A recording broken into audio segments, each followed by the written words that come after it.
I think we're going to get started. I think I've been given the thumbs up that the broadcast on Facebook Live is up, so we're officially streaming. So thank you all for joining us.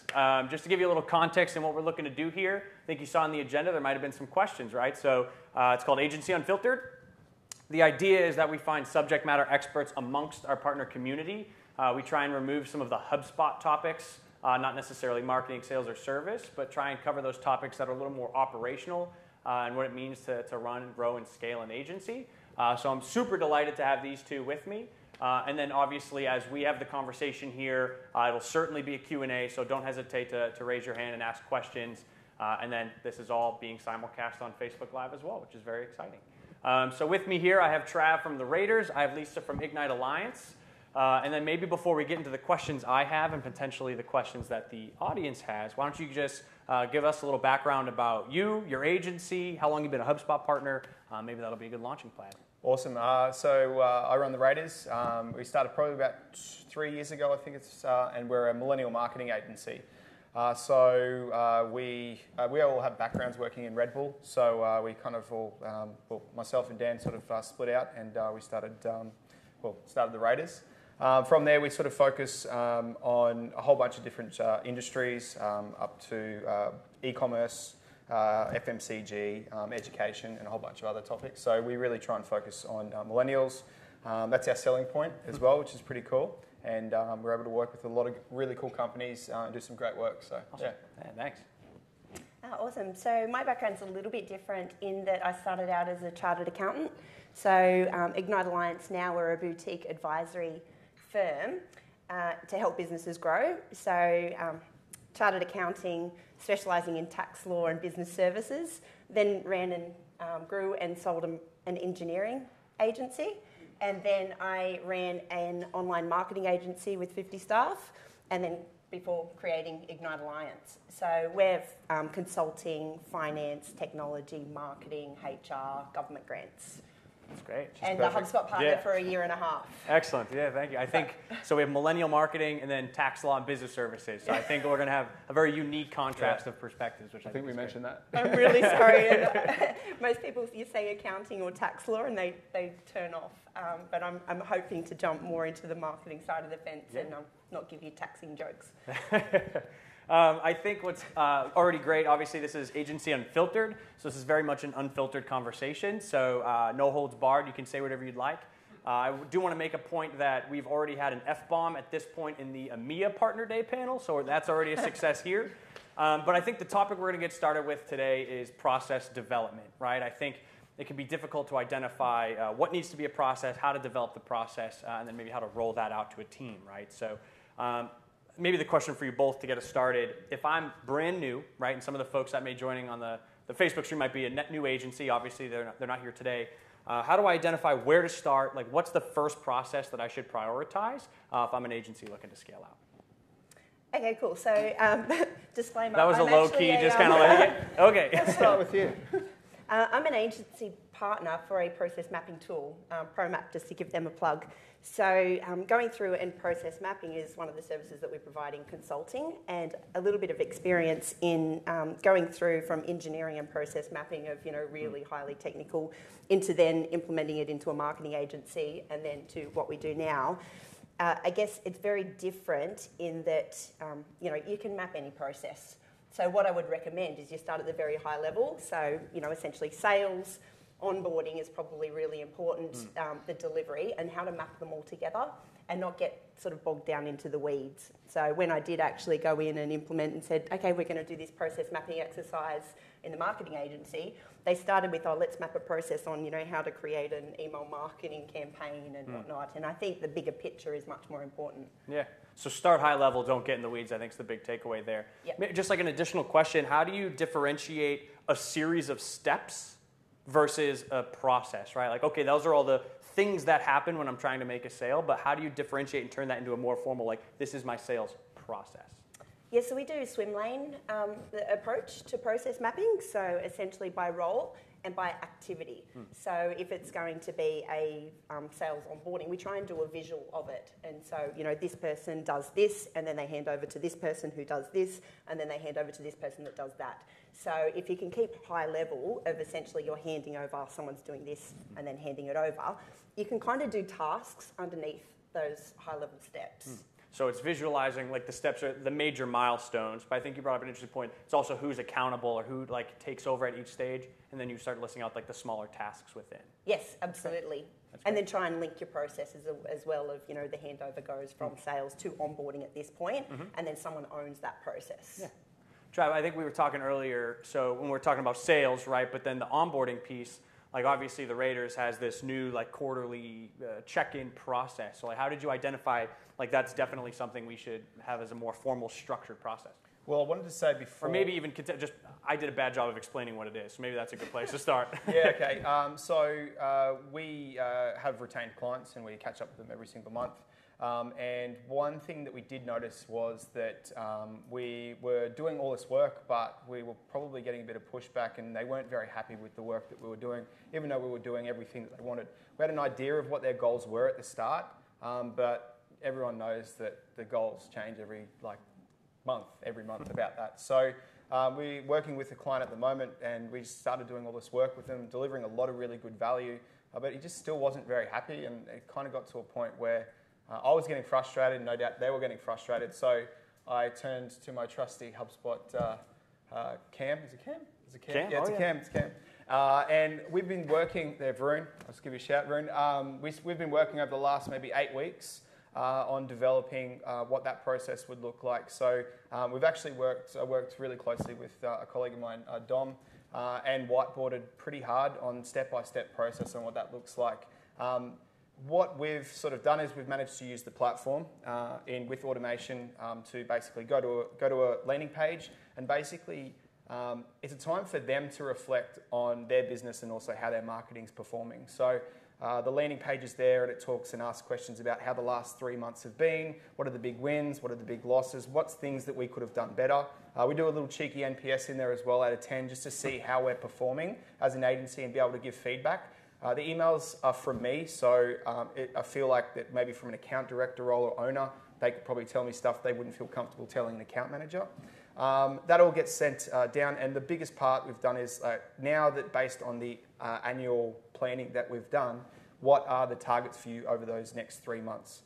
They go press submit, and then it takes them to a booking page, which actually they can go use our calendar to go book in those 2 hours. Very lazy, but it's there anyway. From there, we take that data and we're able to conduct about a 2-hour quarterly planning session for them. We've got a strict agenda, thanks to Dom, to go through each and every single part. I'm a pilot and I've done some piloting in the back. And when we start, obviously, getting the aircraft, there's a checklist of what we need to do to make sure that every step gets done without fail. And the good thing with Dom, he's basically done a checklist for us on that quarterly that's shown to the client and also us. We don't send it to them, but it's there in the meeting. And we check off every single point to make sure that we cover every single part of what the responses have been. We take that, we develop a plan for the quarter, and we give it back to them and get them to sign off on that. Now, that's something that we've never really done before, and it's something that I feel that they've been asking for, but not directly. The good thing about it is we've got a response back already, and there was already cracks that we never saw. We saw there were cracks, we just didn't know how big they were, and we got a response back, and there were more cracks than we thought there were. So if anything, it's a great opportunity to reset, have a talk about the relationship and see how it's all going, and just sort of recalibrate. We obviously want to do great work, give a lot of value, and this is a really great opportunity for us to actually reconnect and make sure that we're on the same level and continue on to give that value. So, yeah. So the idea, like the genesis of that idea was, okay, well, trying to solve a major pain point or like an issue in the client experience. So when it comes to prioritizing, because obviously that took a lot of work, it was the client experience and how we can look to improve. If I ever get a complaint or I ever get someone that's unhappy about something, I didn't get into this business to make people unhappy. my business is here to make people happy, make businesses grow, and just overall give a lot of value. So when people come back to me and give feedback that they're not overall happy, there is something wrong. And I always say to the guys as well, if there's a problem within the business, it's our fault. It's not their fault because we haven't communicated to them or led them down a process path correctly or communicated that correctly as well. So if there is ever a squeaky wheel, I'll always look at that and say, how can we improve so that doesn't happen again? Sure. There are obviously some clients that are, squeakier than others, and sometimes they just squeak for the hell of squeaking, and you can tell that. Ain't that the biz? Yeah. I think if I give any feedback, if anyone does give a level of feedback or complain about something, just sort of look at that as an opportunity to go, how can I make sure that no one ever can complain about that again? And I'm sorry to the guys that work in the agency, I've just created process after process, after report after report. People didn't feel like they were getting enough information on the work we've done. All right, here's a bloody 20-page report at the end of the month. What else do you want? Okay, and now we've got all these steps in here. And, gradually I don't feel like I've whacked all the moles yet, but I think I've whacked a lot of them. So when we have those new clients come in, we've got this, it's a gradually evolving process that is becoming better and better through time as we work with different industries and different types of people as well. So you actually teed this segue up pretty well, right? Process after process. So obviously you both know it can be a thorough process in developing a process, right? You both mentioned visualizing, whiteboarding, obviously leveraging the tools, workflows, automation, landing pages. So once you put all of that work and effort in, how do you ensure that your teams also adopt the process, right? Because if you're going to put all that work, you have to make sure it's actually being executed on. So do you have any tips on how to actually roll out or implement a new process amongst all team members? That's a question for both of you. I would 100% say get them involved in the process. If they're not involved in the process, then they're not going to attach to it. The guys do stuff that I'm not aware of, and they have frustrations within that. It's a good opportunity to sit down with them and the team that's connected to them, and sit there and say, okay, this is the pain points that we've got.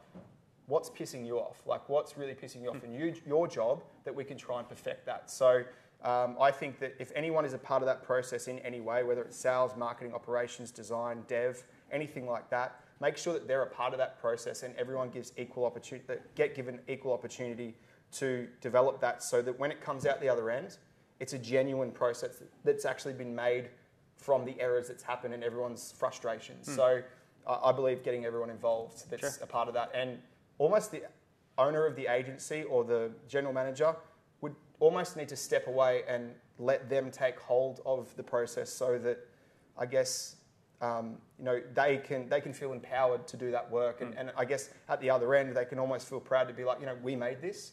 I didn't get told to do it. I actually I made this myself. So, sure. Yeah, that's great. I think you've touched a lot on culture there as well, because it's about that constant and never-ending improvement, and how can you embed that in the organisation so that they feel like they really want to help improve the process. So, we'll actually go through that process after we have a deadline, or we have, a little bit of time to collaborate. We do quarterly check-ins ourselves, and then we go through the process and get everybody involved on how can they improve it. And even more so now that you've got different tools. Previously it was like you provide a framework and here's the different steps, but now that you can do a lot of automation and workflows, it's, here's our process, how can we make it better? And constantly just that culture of how can we make it better, or, we've built a chatbot in to actually take care of one of the steps in our process, which has really significantly increased our conversion rate, just because it was a very repetitive task. So it's the people that are actually doing the job all the time that are able to identify that. And if you can get them involved, we've had really great success in... Becoming lazy. Yeah, yes, absolutely. I mean, that's it. So it sounds like even once you develop a process, you're taking a look at it and examining it quarterly, right? I'm going to use like a sales process as an example, but if I have my series of milestones and I know who owns what and where things go, and it's in the CRM and everything's great, you can have a series of milestones, but in 3 to 6 months, you can realize there's some inefficiencies there. So are there any other tips, and feel free to cite any particular examples, but like how do you identify when you have to plug or like remove something or improve something once you actually have developed a process? Well, I liked your idea of when it's broken, when you're getting complaints. That's usually a good trigger. Yeah, so there's the reactive Taking triggers. the feedback and Yeah, the reactive, and then there's the proactive as well. So it's definitely feedback.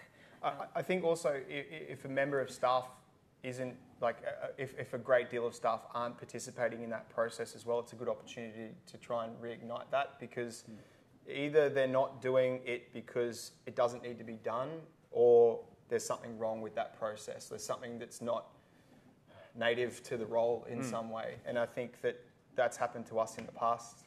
I mean, we had processes on the wall for ages there, and we just never used to do them. I never used to do them as well, actually. But yeah, it's a good opportunity to sort of sit down and just sort of go, hey, look, I think it really comes down to the staff member that's working. Is like, how can we make your job better? Sure. And that's really what it comes down to. If we can make sure the client and the staff member have a really great process, that they don't have clients yelling at them twice or three times a day. It makes it easier for them to do their job, but then also the client's getting what they need. I think that's the two parts that need to be thought about in a process. Not only the client, but the staff members too. The team just too. Because they're at work 10 hours a day, maybe 8 hours a day, maybe 12 hours. Who knows how hard you're writing them. But yeah, you need to make sure, I think, that it's easy for them to do their jobs. And you as an agency manager need to make sure that you give them the tools to do that. Yeah, that makes sense.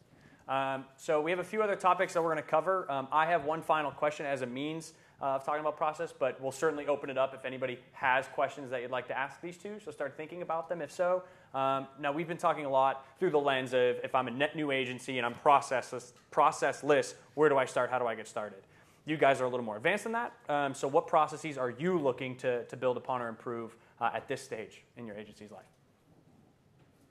Oh, that's a big question. I guess for us, because we've got 5 different sort of businesses and departments, they've each got their own processes. So, it's scheduling, the quarterly check-ins that's really worked for us. But what we're developing now is the process from sales to then delivery for packaging our services. So it was really interesting earlier, we're talking about new product lines with Hubspot and how we can sell different types of services. And so, how do we systematise and methodically go through and say, well, here's our 3 packages for this type of services. And then if they sign up for this package, these are our processes that we do to implement and make sure that we meet our contractual obligations to implement that. Here's our tasks in the system to make sure that it's kind of set and forget. And then here's our kind of check-in to go, is it working or not? So, for us, it's building new services at the moment. That's great. For me, I think if just going back on what you said before, I guess for like a complete startup, and knowing those processes from the very start. I started on a laptop in my kitchen. So I literally started bootstrapped hard from a laptop in my kitchen for 2 agencies, actually. And I think that the best thing that you could do is, as soon as you offer a new service or product or a staff member, just sit down with them and sort of work on that process about, even if it's on a sheet of paper, literally, okay, you do that, I do that, go from there, and then sort of work from there. If you don't have Hubspot, you don't have any sort of automation, I mean, it's fairly easy with 1 or 2 people. But as you scale, the biggest thing I can say, and I'll say it again, is if a customer complains or a staff member complains, what's wrong with that process and how can we fix it? So, yeah. You mentioned, and sorry, I know I said that was my last question, but I have a question to build on that. So you said when there's 2 people, it's easy, even if it's just writing it down on a piece of paper. As teams grow, where do you guys document and let your processes live? Like, where does the documentation live now? Mine was on the wall. We put it on the wall and left it there, and I think we forgot about it for a little while, and we came back to it when stuff was started falling apart. But I think on the wall is a good place to put it because it becomes top of mind for that area. Yeah, that's great. Ours is a process management system, so it's online collaboration. We do have all of our processes set and in folders, and they're all very well organised.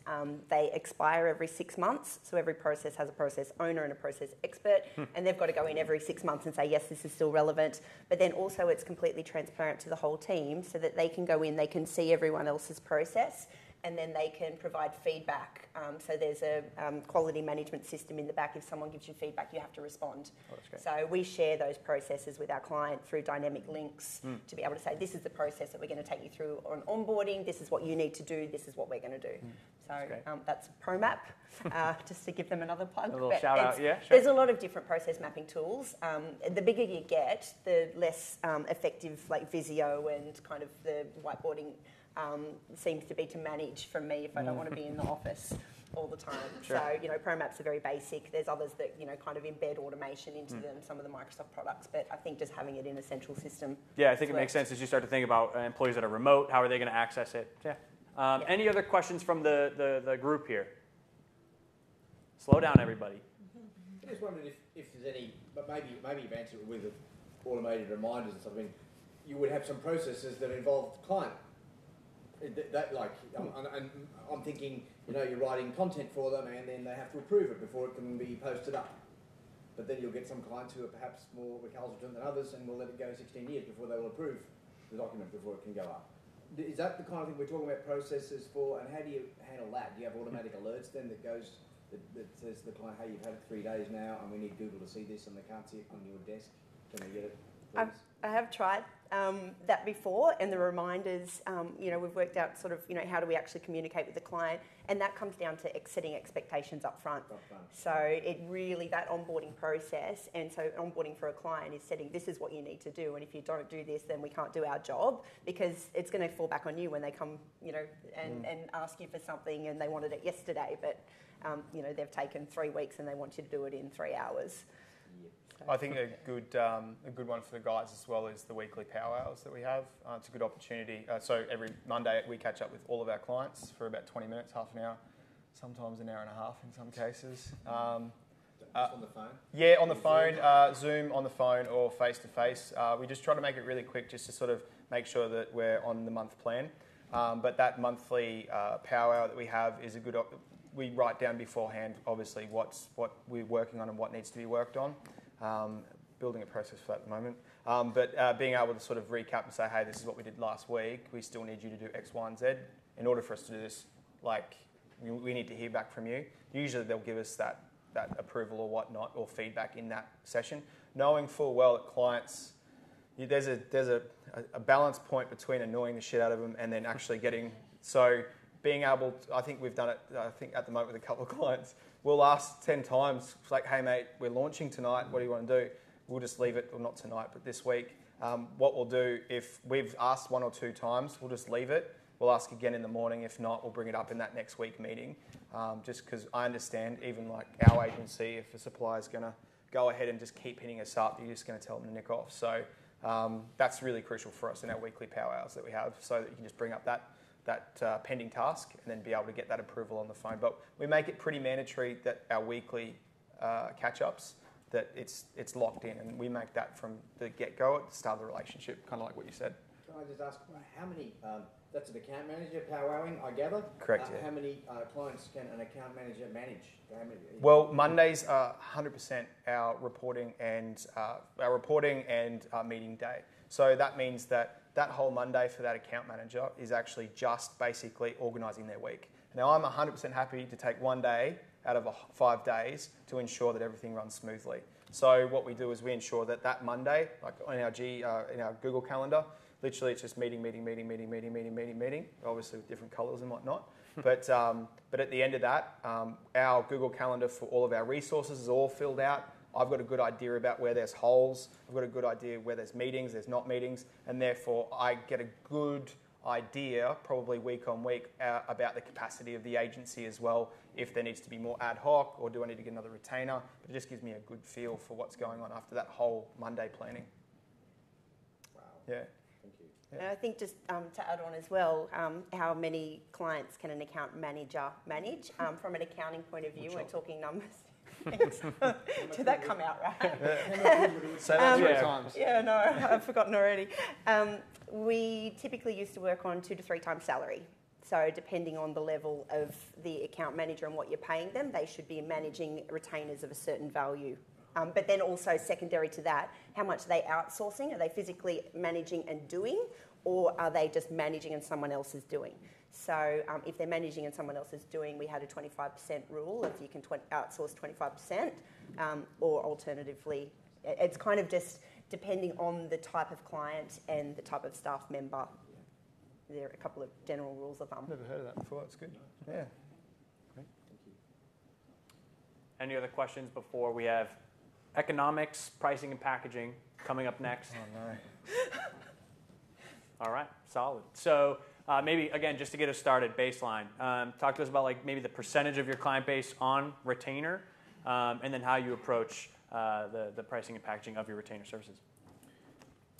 In marketing, we'd be almost 100% on retainer, but then across the business, it's more like 70 to 80%. But I think going in when we wanted to do marketing, we really wanted to get results. We will take projects one-off here and there, but as a strategy of where we want to go and to be able to actually really have a financial impact on our clients, we decided to go retainer all the way. And we work on financially focused marketing. So we build a full goal and plan for our clients of how can we actually get your results and which part of the funnel should we focus on. What about average duration of a retainer? Is it 12 months, 6 months? Ongoing indefinitely. All right. Great. For me, I'll be honest with you about how I used to price it, and it's not the right way to do it, but I've definitely changed. It's a good way to lead into that. Yeah. Well, it's raw, right? It's unfiltered. So sure. I guess when I first started Laptop Days, I actually, and it's really bad to do this, but I kind of I asked enough questions to understand kind of what their revenue was and kind of, I guess, how much they could afford in marketing, and then I guess I could try. It was really loose. And then I could kind of be like, okay, cool, we'll try and make do. What are your goals? And we'll work with what we've got. That was a long time past, and this was pre Hubspot, and thanks to the academy and stuff like that you do. There you go. Yeah. Professor for the partner academy.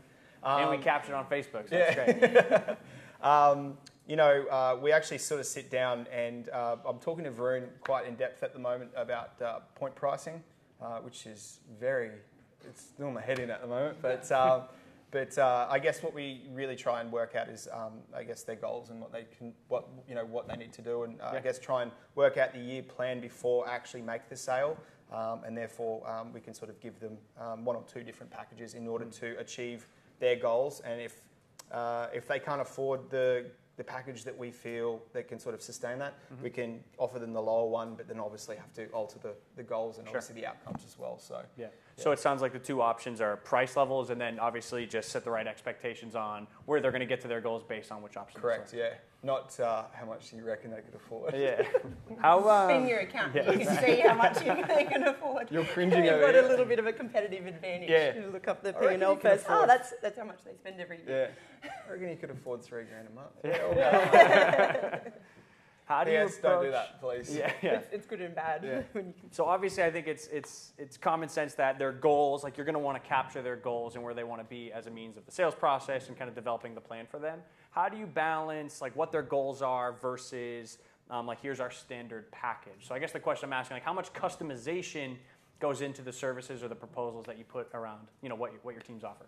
I think there's not. I tried to package. I think a little while back. I think it was maybe 2.5 years ago. I think we came up with this. I came up with this harebrained idea. I was like, all right, we're going to have these 3 packages, right? We're going to have the grow, and the non-grow, and the sort of small grow. We trialed that out, and one size does not fit all in this category at all. That crashed and burned pretty hard. That one. Got people on it. They're like, oh, we need more work. You said that we could get this done for this package, and I'm like, oh, I didn't say that, but. Now, I think it's 100% customized. I think that to understand their needs and their goals, they need to come in, especially through, I guess, the sales process. And I think I'm not giving you props for Academy because you're here, but I'm just saying that I slipped you. It feels like it. Yeah. The sales process, I think that now I've stopped stopped trying to rush to close that person. And I've slowed down to try and understand their business and how we can help, rather than it's very attractive for someone to come up and be, hey, I want to work with you. Like, okay, sweet, let's get the sale in the door, hurry up.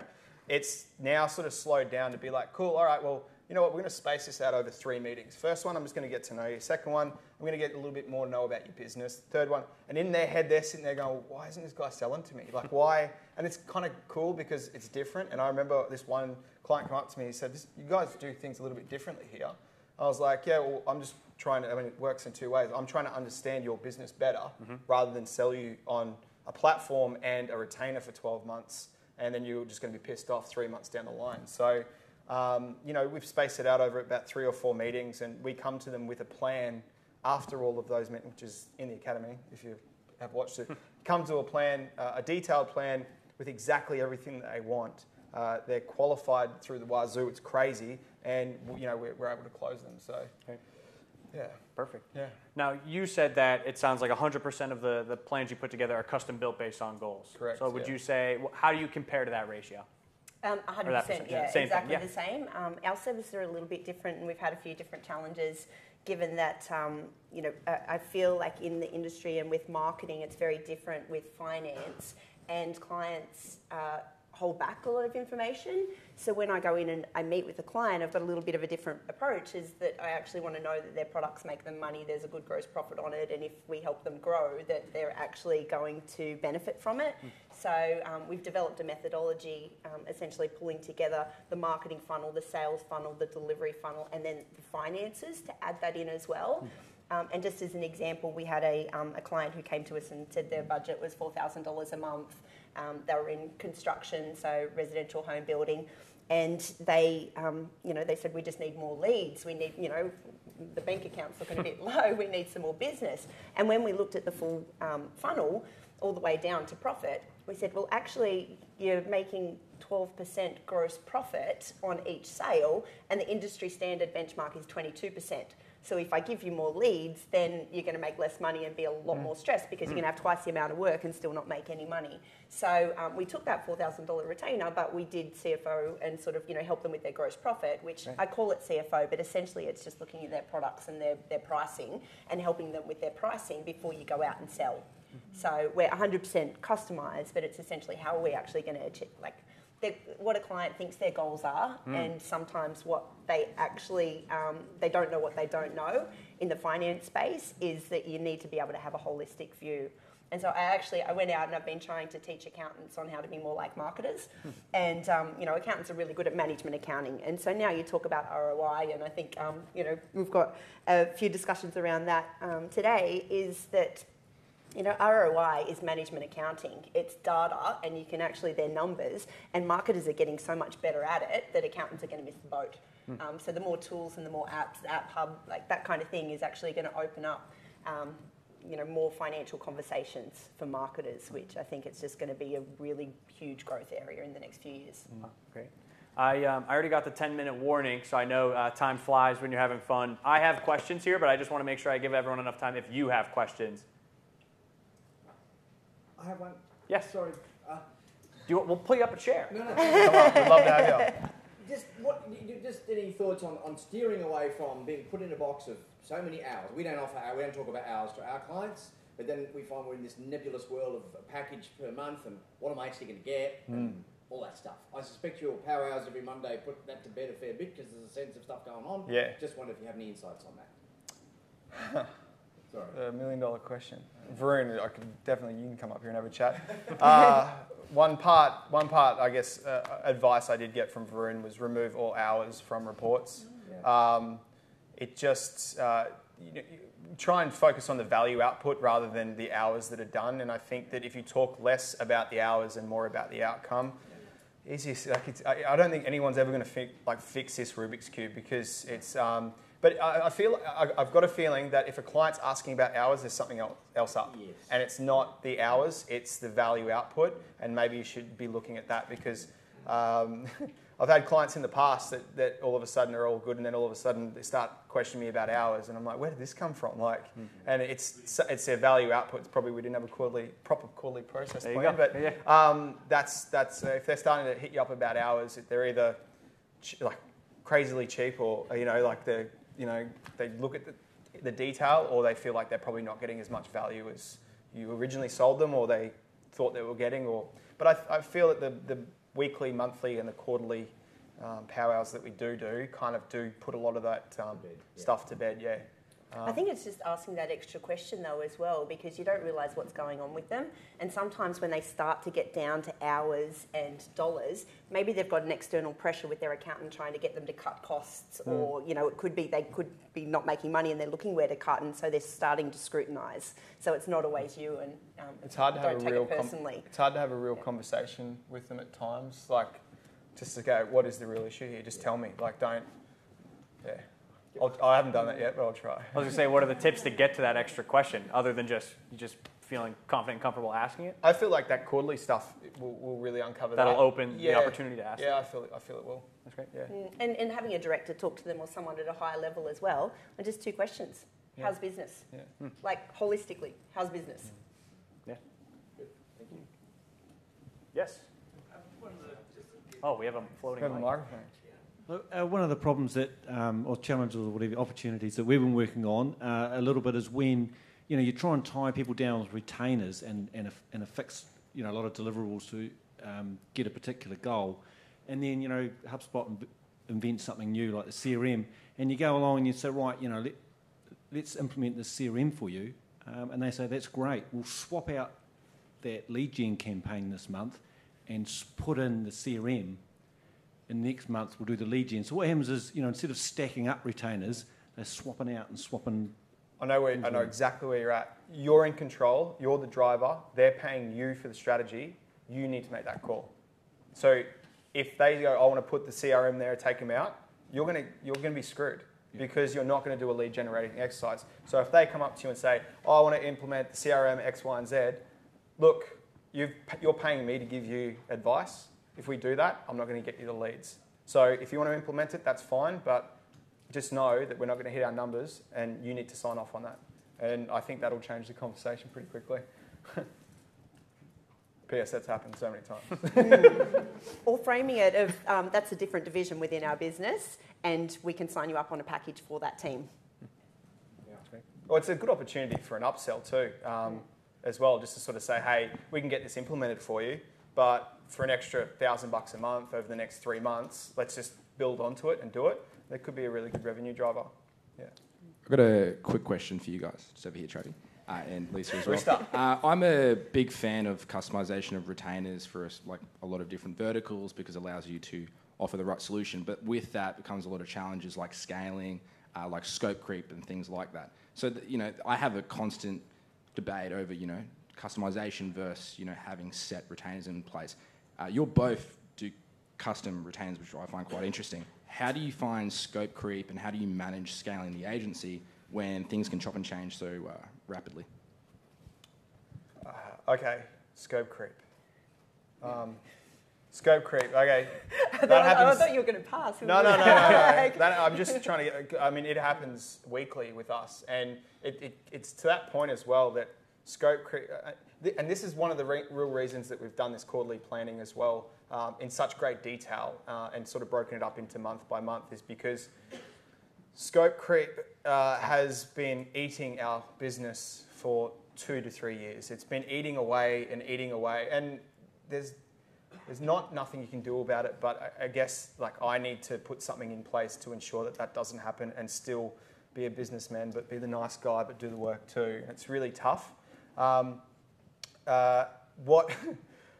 Again, I don't know if we're going to get this Rubik's Cube correct, but I guess what we've done is be able to, in this quarterly planning session, to set the big milestones, the big ticket, the small ticket items, and basically plan them out over the 3 months, and then just have that real upfront conversation to say, we've got this and this coming, and then at that monthly checkpoint, we're able to sort of say, hey, what you want to do, weekly sort of checkpoint, what you want to do is probably going to push us over. So either we can do either or either, or we can just charge a bit extra and get that sort of stuff done for you. One thing we are toying with next month as well is with a retainer, we obviously have a set plan, and if I would like to develop X, Y, and Z comes in, we're actually going to try and have that project sort of run by another member of the staff so that it's almost treated like an ad hoc project internally. It's something that we want to trial as well because then the account manager is still the account manager, and the account manager's got to work internally with that person to make sure it's done, and they're obviously in on a meeting for that sort of side project.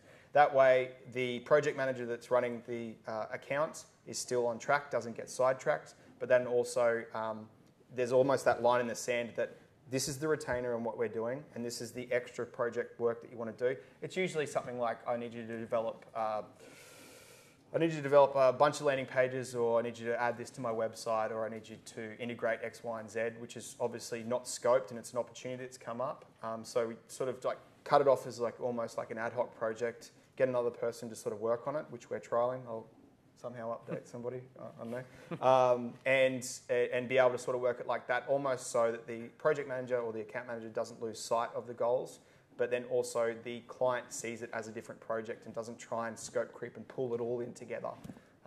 Again, when I finish this Rubik's Cube, I'll let you know, because it's, I don't know, is anyone out, I don't know if I can do this, but is anyone out there have figured this out? Because we usually alert the client that it's outside what was the agreed work for the month, and that would, if they want to do that, we could decide between us which is going to come out so that can go in, or they agree that it will be an extra budget, which they're often happy to do. And with a couple of our other clients, we have their hour budget, which they don't know about, and we give them a weekly report of how much we've used, and we have a little graph that we email weekly to this couple of clients that like that, so that they know that, say we're at week 3 and they've used 2 weeks of their budget, or they're at 2 weeks and they've used 3 weeks of their budget, but they don't have actually a tally of time or anything. No hours on that. No It's hours on that. It's just a scale. Well, see, so they know they're either too far ahead in the month for what they want done, and they won't bother us too much, or, you know, and they know that we've got the plan and we're doing our best. And I've tried that. I've tried that with a couple of clients, and then all of a sudden, so when a client comes to an agency with a retainer, they feel like they just want to run around and we can use anything, and they want to come up with anything. And, can we do that? And the second that you start to box them in, they start questioning about hours. Well, hang on a second, what have we got? Hang on, why? And then, can you send me a report? So I'm almost trying to figure out a way where I can sort of say, hey, that's outside the retainer, and not that we've sort of agreed upon, but still make them feel like, you know, they've got freedom within the framework. I don't know. I think what you could do, because you're doing quarterly check-ins, so one of the things that we found we had to do was just that conversation. As soon as the phone call was, you know, can you do this? Do you want me to, just teaching the team, do you want me to quote for that? And so it puts it back to them, and then they go, oh, can you just include it? But they're asking rather than the team just naturally doing. Yeah, true. So it's bring it back to process. It's just like, and then they can be naive and say, oh, I'll have to get that approved, and you're having the conversation. So, and then also as well, when you're doing your quarterly plans, of having a clause in there, anything that's out of scope, or, you know, these things aren't included, even if it's just a paragraph in your contract, so that it just forces a conversation. And if the sooner you can bring the conversation forward, the better, because if it's post, you'll never recover it. Because we have that agenda at the beginning of the month that they have a copy of, and they know what we've agreed on and signed on. Hey, I think we have a question back here. I was just going to add a couple of pieces to that. So introduce with your clients the G2D methodology. You don't have to do G2D, but introduce the wish list, whack it on the wish list, and then you don't have to talk about it. It's done. And then you, like, people think about impulse buying, go to the supermarket and buy some stupid thing that you didn't really need. That's probably what they're asking for. And you don't really want to just say, no, we can't do that. So put it on the wish list, and then, you know, at the end of your epic or whatever you call it, your 3-month review, go, well, is this impactful, and what's the effort taken to do it? And then they'll go, well, that's actually not a very good idea, but thanks. So introduce that, and it cuts it all out.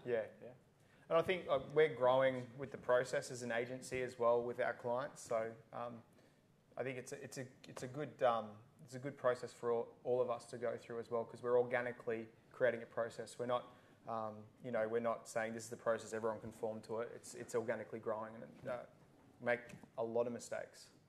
Hand on heart, a lot. So I think we might be out of time, but let's get your question anyway. Bonus round. Yeah. Oh, thank you. So you don't quote hours, but do you manage hours internally? We use a program called Excello by Jeff McQueen. He's a Sydney boy over in San Francisco now. I've been using Excello for 6 or 7 years, and we manage internally. I've got every project, every hour mapped. Before we start the month, because they have the monthly power hour with the clients, we have the month, the hours. We attribute every hour to every project and every task.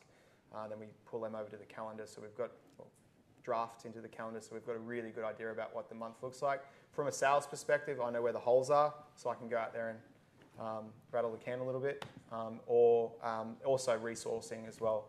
The poor design team kind of gets real heavy at the start of the month and then sort of like pads off. So it kind of just allows for us to plan it out. But I don't know, I use Excello. It's fantastic, and yeah, I'm not getting paid for that plug either.